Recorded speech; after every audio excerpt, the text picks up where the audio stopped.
Y ya al finalizar esto, me pueden hacer las preguntas. ¿Listo? Bueno, para entender el estrés postraumático voy a darles un pequeño recuento histórico. El doctor Freud, Sigmund Freud, fue el primero en plantear ese poder deleterio de los eventos traumáticos en 1895, estudios sobre la histeria. En el siglo XX, el siglo pues, más sangriento de la historia y la enorme cantidad de víctimas que fue un factor a favor, creciente interés por este estrés postraumático, por todo lo que generaba en las personas que quedaban, en los sobrevivientes y en los familiares. El mismo Freud nos planteó que inmediatamente después de presenciar pues, todo este cataclismo de la Primera Guerra Mundial, y que escribió Psicoanálisis y Neurosis de la Guerra, definió cierto tipo de trastorno posterior a la vivencia de una grave amenaza para la vida. Freud, ¿qué encontró? Rasgos premórbidos de la personalidad y la configuración psicodinámica de ciertos individuos, que hacen que en vez de superar el estrés agudo, se perpetúen en la enfermedad. El doctor Jaspers, también un excelente psiquiatra y filósofo, él definió la situación límite, situación fundamental de la existencia que parece no tener salida, pero encierra en sí la posibilidad de ser superada. En los 80, ya con el DSM-3, decidió separar el trastorno de estrés postraumático de los trastornos de ansiedad, porque antes estaban en el mismo contexto, resaltando el papel de los procesos disociativos y reviviscencias estudiados por Pierre Janet. Aquí es importantísimo porque aquí ya podemos ir configurando cada vez más el tratamiento. Se consideró que el criterio diagnóstico principal era un estresor reconocible que pudiera causar la reacción en casi cualquier individuo. Es decir, nos vamos a configurar cada vez más en un evento claro, traumático. El doctor Víctor Frank, también excelente psiquiatra y neurólogo, que fue el abanderado y quien creó la logoterapia para eh, encontrar el sentido de la vida. Él decía algo muy importante, no recuerdo exactamente la frase, pero sí por lo menos el significado de la frase. Y él decía que él había encontrado su significado de la vida en la medida en que ayudaba a otros a encontrar su propio significado. Bueno, el doctor Frank, ¿qué hizo? Recalcó la escasa resiliencia, perdón, la tendencia a reacciones evitativas. Miren esto tan importante, mis futuros doctores, estudiantes de medicina. Por eso, aquí poco a poco van a encontrar los mismos criterios diagnósticos de DSM-5 traspolados con cada uno de los psiquiatras que fue encontrando poco a poco cómo se configura el estrés postraumático. La tendencia a reacciones evitativas, la pobre vida religiosa. Religiosa, por eso les digo, religiosa se refiere a religarse, o sea, a la relación con Dios, independientemente si está uno en un contexto eh, eh, institucional. Y la tendencia al apagamiento afectivo. Entonces, la anedonia, pérdida de la expresividad emocional. Acuérdense que la anedonia es la disminución o el tener menos gusto por cosas que antes sí hacía. Lo otro es la pérdida de expresividad emocional, que es la misma alexitimia, el aislamiento y la incapacidad para amar, precisamente por todo esto.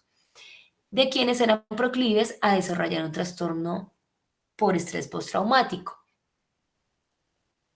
Todas estas características que él fue encontrando, todo eso se fue configurando. El doctor Freud, Janet, aquí vemos a la izquierda el doctor Jaspers y el doctor Viktor Frank, que de hecho todos estuvieron en situaciones muy, muy difíciles en la Segunda Guerra Mundial y Viktor Frank especialmente estuvo en varios campos de concentración y pues de hecho a él le mataron toda su familia y una de las cosas que él más hacía mientras estaba ahí en esos campos de concentración era poderle dar un resignificado a la vida a quienes estaban ahí para que siguieran vivos. De hecho, él decía, yo voy a seguir aquí y voy a vivir precisamente para mostrar al mundo toda esa situación y poder dar un volco total a la supervivencia y a saber que se puede se puede seguir ante cualquier situación difícil que nos estén dando, se puede seguir vivos y se puede dar un nuevo paso de vida, que era precisamente lo que él hizo. En el 92, entonces, el CIE-10 divide la reacción a estrés agudo y la reacción de estrés postraumático. O sea, logran cada vez configurar más y entender lo que es el estrés postraumático, haciendo hincapié en que los individuos que desarrollan TEPTs, trastorno de estrés postraumático, suelen ser más vulnerables, más proclives a la disociación de la conciencia y la hipoprosexia y menos capaces de adaptarse. Entonces, es decir, estos pacientes con estrés postraumático tienden a cada vez, casi sin ser psicóticos, a irse a un estado todavía más externo del mundo porque les dificulta el día a día. Ya en los 90 se corroboró la constante combinación de ansiedad y depresión y la concomitancia de consumo de alcohol y otras sustancias psicotóxicas con el estrés postraumático. Entonces, un criterio básico para empezar a hacer el diagnóstico de estrés postraumático es que tengamos una experiencia traumática súbita y extraordinaria que pone en peligro la vida del paciente o sus allegados. Si no es un estresor de alta intensidad, puede tratarse de un estresor de alta frecuencia, que son dos cosas distintas. Es decir, yo puedo tener, un maltrato muy grande, digamos, de un progenitor que casi me acabó con mi vida, o puedo tener un maltrato constante, frecuente, que me está diciendo todos los días eres tonto, eres tonto, eres tonto, por ejemplo, o eres estúpido, pero todos los días, todos los días, todos los días, que es, aunque no es intenso, es muy frecuente y también se configura como un estresor bastante significativo para hacer un estrés postraumático. Tener una vivencia indirecta del hecho traumático. Esto también, al principio esto fue muy controvertido por muchos estudiosos, pero ya se logró entender que sí, también se podía ser tan impactante como el mismo hecho, porque nuestro cerebro puede solamente con tener un testimonio de alguien, ver un video, un documental, observar una imagen, poderlo en nuestro cerebro como si fuera vivencial. Por eso es tan importante eh, saber qué es lo que estamos viendo, qué tipo de películas vemos, qué tipo de historias nos metemos, y por eso hasta escuchar noticias puede ser traumático, ¿sí? Porque nuestro cerebro no logra diferenciar muchas veces lo que es real, que es imaginario, y se vive como si fuera siempre de la misma intensidad. Episodios reiterativos de vivencia del trauma en vigilia y en sueño. Eso es uno de los criterios diagnósticos, evitación de actividades y situaciones que evoquen el trauma. Embotamiento emocional, anedonia y desapego. Es lo que yo les mencionaba previamente, que se empezó a evaluar por todos estos psiquiatras estudiosos. Pueden presentarse episodios agudos con características de pánico o agresividad. A veces esos son los primeros síntomas que hacen que busquen ayuda. Como consecuencia de esto, de un estímulo evocativo del trauma o de la misma reacción hacia el trauma. Y aquí se pueden dar reviviscencias, flags, estados de hiperalertamiento que hacen que el paciente viva fatigado precisamente para defenderse de todo lo que está viviendo en su psiquismo, y estados de hipervigilancia. Incremento en la respuesta de sobresalto, insomnio, se puede dar un insomnio tanto de conciliación como intermitente o de reconciliación, e incluso un insomnio global. El trastorno empieza a las pocas semanas y hasta 6 meses después del evento traumático. hay un curso muy fluctuante, pero si hay un buen tratamiento, tiende a recuperarse. Bueno, ya vamos terminando.